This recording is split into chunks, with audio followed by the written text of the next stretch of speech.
It is Thursday, August 17th. While you were sleeping, hundreds gathering to pay tribute to Heather Heyer, the victim of the Charlottesville riot. This as the debate heats up over whether to remove Confederate monuments. We are live. I know that there's a possibility this could be someone else. I'm just trying to wait and see. Well, a big update here, a potential break in the case of Natalee Holloway, what her father is now saying about human remains that he recently found out about after a tip. That would be amazing. Yeah. And robocalls, are they driving you crazy? How to cash in on one quick. Fox and Friends First starts right now.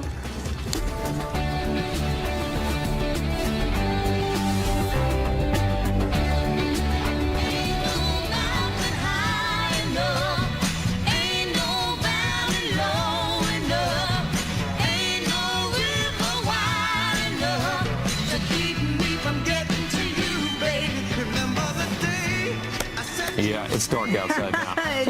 We used to have a little sunshine in the morning. Now it's officially almost pitch black dark. It is 5 a.m. Good morning to you. You're watching Fox and Friends First on this Thursday morning. I'm Rob Schmidt. And I'm Heather Childers. Thank you so much for starting your day with us, whether it's dark outside or not. Well, hundreds gather for an emotional candlelight vigil. Did you see this to remember the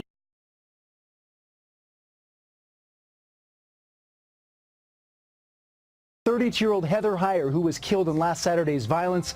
And earlier in the day, more than 1,000 people attended a memorial service to honor her legacy of standing up for what's right, which her mother said will live on. We don't all have to die. We don't all have to sacrifice our lives. They tried to kill my child to shut her up. Well, guess what? You just magnified her. President Donald Trump paid his respects as well, tweeting, "Memorial service today for beautiful and incredible Heather Heyer, a truly special young woman. She will be long remembered by all." The president continues to face backlash, though, from members of both parties for his response to the violence in Charlottesville, including Republican Senator Lindsey Graham, who said in a statement, President Trump took a step backward by again suggesting there's moral equivalency between the white supremacist neo-Nazis and KKK members who attended the Charlottesville rally and people like Mrs. Heyer. I, along with many others, do not endorse this moral equivalency. But Vice President Mike Pence, who has been traveling across Latin America, said yesterday in Chile he stands by what President Trump has said. What happened in Charlottesville was a tragedy.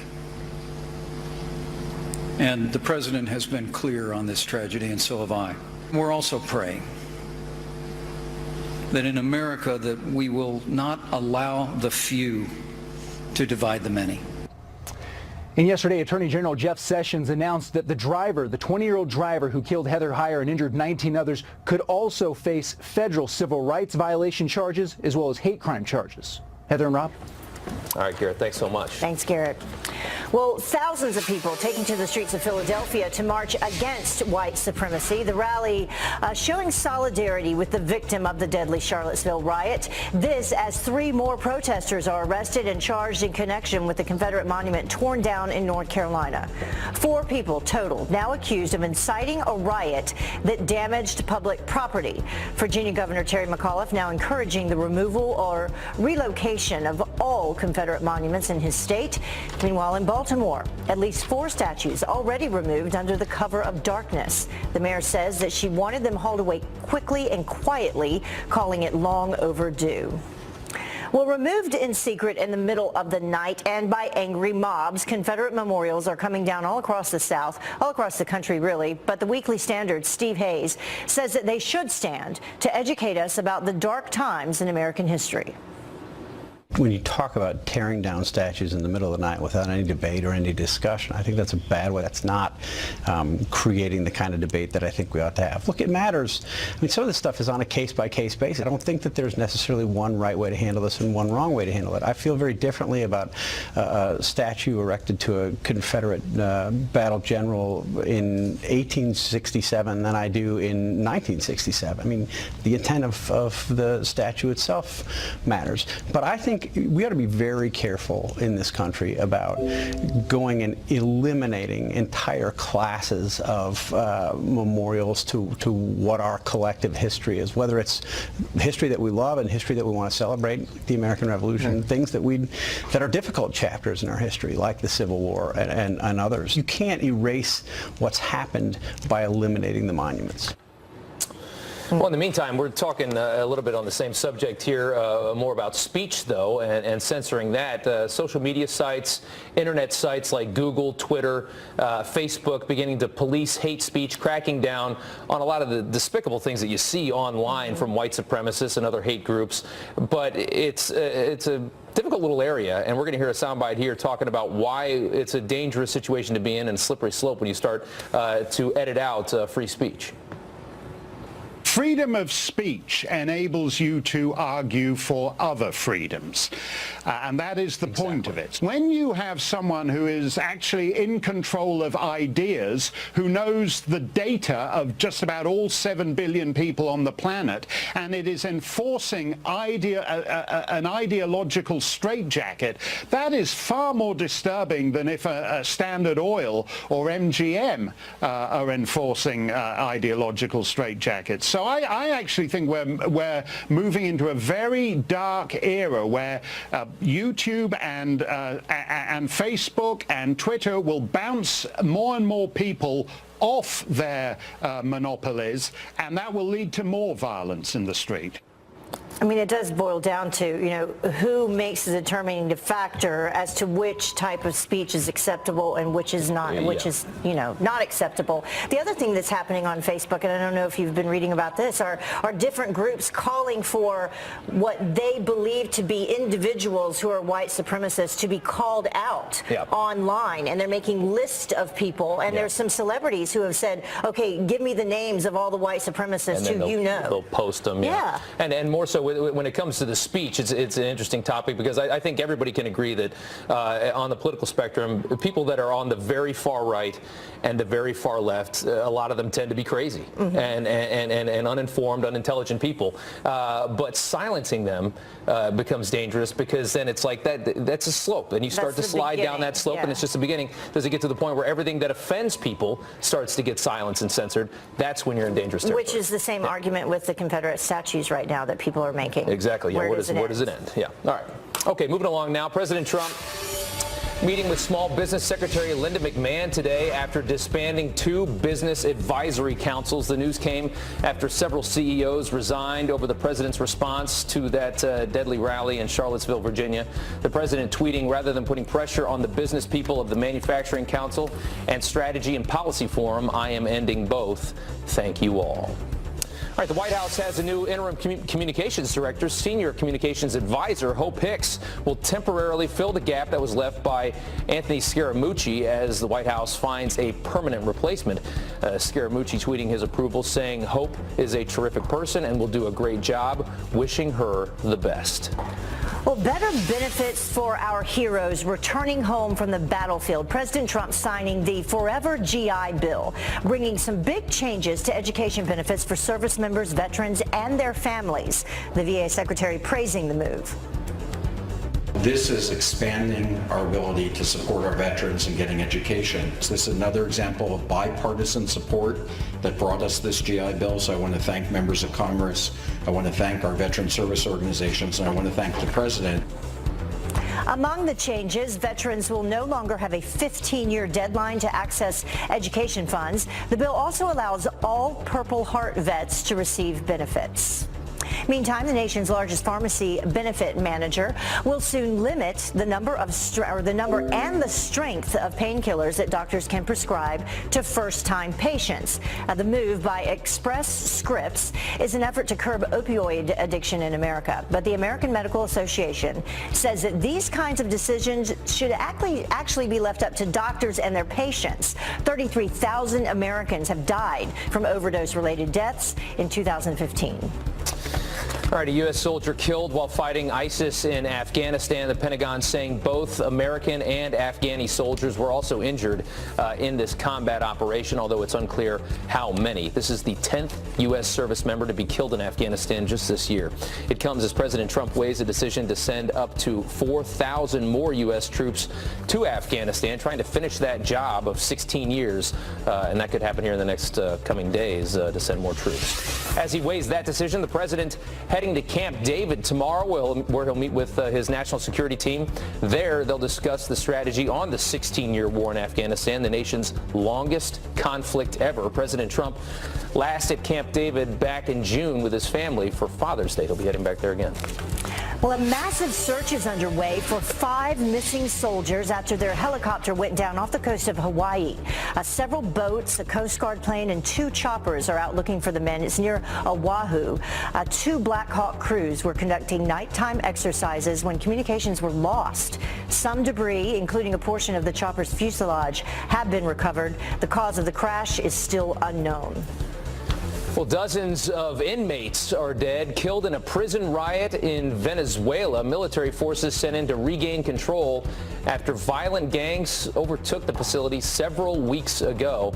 Gunfire and explosions heard for hours as officials tried to regain control. At least 37 people are dead. 14 prison guards are injured. What a mess they have in Venezuela right now. Well, speaking of messes, some extreme weather for you. Tornadoes carve a path of destruction through Minnesota. Reports of at least 7 twisters throughout the state. Minnesota, that's far north. The storm's ripping trees from their roots, tearing shingles right off homes, sending street signs flying through the air. Thankfully, nobody was hurt. Meteorologist Janice Dean is here with us, and she has the very latest. Good morning. Good morning, Robin, Heather. Yeah, we have been watching this system move across the upper Midwest and the Great Lakes. Several tornadoes reported, and we're still going to see the potential for more damaging winds, hail, and isolated tornadoes as this system moves eastward. So portions of the eastern Great Lakes, as well as a new system coming out of the high plains, we could see the threat for strong to severe storms this evening. And we are watching the tropics. Look at this. Areas of low pressure that are moving across the Atlantic from the coast of Africa. We've got 3 areas we are watching very carefully. If we get another name stormed, it will be named Harvey. And one more thing I want to make mention, a couple of things happening on Monday. A total solar eclipse that is going to cross across the country from the upper Midwest, or rather from the northwest to the southeast. And my Freddie the Frogcaster book comes out. But I also have a op-ed that you can read on foxnews.com about how important it is for you to protect your eyes with this solar eclipse. Are you guys excited about the solar eclipse coming Very Monday? excited. It's going to be the first time in 99 years that we have a coast-to-coast solar eclipse. And you're going to go check it out. Here's the book, by the way, you were talking about. Yay! This is Janice's Freddie the book. Frogcaster comes out on the same day. Awesome. Pimp out the book a little bit. And where are you going to go for the eclipse? We're going to South Carolina. We are going to Greenville, South Carolina. So I'm very excited to see all the wonderful folks there. Yeah, that'll be great. They were saying that there are going to be so many people in those areas that you might have a problem with cell phone service. You know what? There's going to be a lot of issues. 2 minutes and 40 seconds, we're going to have darkness in some areas. That's going to be sweet. Cool. Yep. So jealous. All right, Very Janice. excited. Yeah, that's cool. Thanks so much. Okay. All right, you've still got a chance to hit it big if you want way too much money at the Powerball. Yeah, last night's drawing once again left the nation without a winner. The jackpot has been growing since June 10th with 19 straight winnerless drawings. The prize for Saturday's drawing has now grown to over $500 million. And the odds of winning, Rob, 1 in 292.2 million. So a lot. So you got a better chance of getting struck by lightning twice or eaten by a shark in a lake. I mean, it's pretty crazy. Yes. Seeing an eclipse. No, that's way better chance. Well, the time now is 12 minutes after the top of the hour. And Attorney General Jeff Sessions blasting sanctuary cities for defying President Trump. Sanctuary jurisdictions provide safe harbor for some of the most dangerous criminals in our country. Well, the stern message he had for one very liberal mayor in particular. Plus, a special investigation into Russian collusion hitting a major snag, why the lead investigator just dropped out. And first pitch fail. Wait until you see what happens just seconds after this ball left the mound. Swing, batter, batter, swing, batter, batter, swing, batter, batter, swing. Swing, batter, batter, swing, batter, batter, swing. All right, the man accused of smuggling dozens of illegal immigrants in the back of a sweltering hot tractor trailer, resulting in 10 deaths, now faces the death penalty himself. A federal grand jury indicted James Bradley on 5 charges. 2 of those carried the possibility of the death penalty. Last month, police found his trailer in a San Antonio Walmart parking lot. Bradley claims he had no idea that anybody was inside. In just a few hours, President Trump will meet with Florida Governor Rick Scott. Yeah, this comes one day after Attorney General Jeff Sessions sang praises for Miami-Dade County for throwing out its sanctuary policy and making our country more safe, he says. Jackie Ibanez is live with the latest on that and Sessions' stern message to other sanctuary holdouts. Hey, Jackie. Hey, good morning, Rob and Heather. Well, Attorney General Jeff Sessions remains steadfast in his mission to eliminate sanctuary cities. In the U.S., Sessions speaking in Miami, cheering the county's move away from any legal safe zone. President Trump also thanking Miami-Dade Mayor Carlos Jimenez, tweeting, quote, following the rule of law, sanctuary cities make our country less safe. But even with this major win, several other cities around the country continue to defy federal immigration authorities. Sessions bashing Chicago and other safe zones for illegal immigrants, potentially putting Americans' lives at risk. At its root, it is a rejection of our immigration laws and a declaration of open borders. They openly say, we are a welcoming city. Come into our city, and we won't even tell the federal police when you commit a crime if you're here unlawfully. Sessions doubling down on that sentiment, saying sanctuary cities attract the worst of the worst. Sanctuary jurisdictions provide safe harbor for some of the most dangerous criminals in our country. It makes that city a trafficker, smuggler, or a predator's best friend.